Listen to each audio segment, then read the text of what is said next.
It's an interesting question about criteria because, in essence, the disease hasn't changed, uh, but every few years there are new criteria. But and the question of what are the criteria really for? And I think there are a number of purposes. One is for non-specialists who need help in really defining what the disease might be.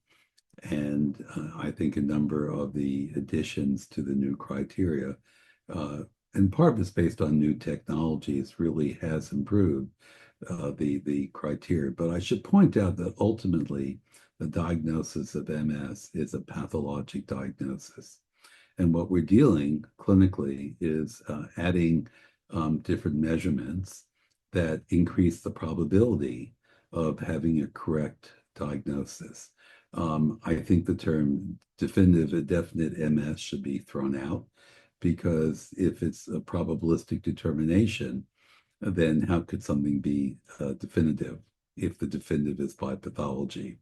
My own philosophical view of it. And having watched the criteria evolve from Charlie Poser back when I was a fellow many, many years ago to the Ian McDonald's criteria and such. It's been interesting to watch the evolution. Again, much of it driven by the new technologies that we have. And the new criteria now add certain technologies that really do help with the precision of diagnosis. It is a probability of being pathologically correct. And this is important because it was become very clear over the past 2 decades that the earlier you treat uh, anyone with what is likely to be MS, the better the outcome.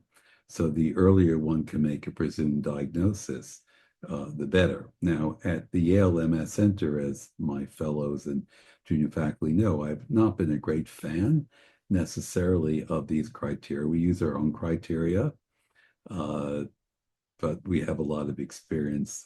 And the question really comes down to uh, do we have enough confidence in the diagnosis to begin treatment? That's and so for example, putting RIS, radiologically isolated syndrome, into category of MS, we did that many years ago. I'm not going to wait for a committee to tell me that RIS is MS.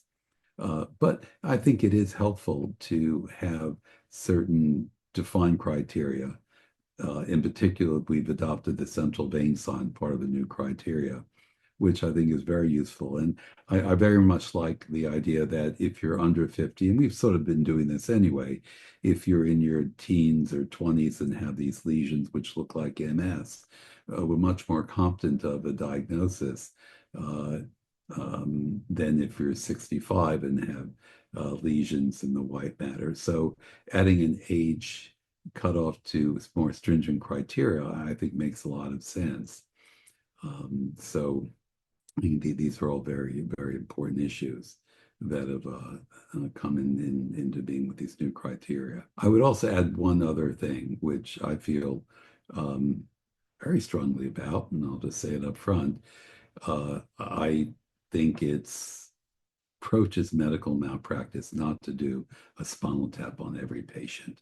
And not every centers do that. And whether it's required or not for the diagnosis is irrelevant to me. Because again, it gets to the idea of probability. And if you see enough MS patients over half a century, as I've been doing, you realize that when you look at MRI, you're looking at water density in the brain. And the spinal fluid gives a totally different data set as to whether there's inflammation or not. And occasionally, rarely, you're going to find someone who comes back with a protein of in the 200s, lots of white cells, and you go, gee, this may be sarcoidosis or some other disease that can very much look like MS.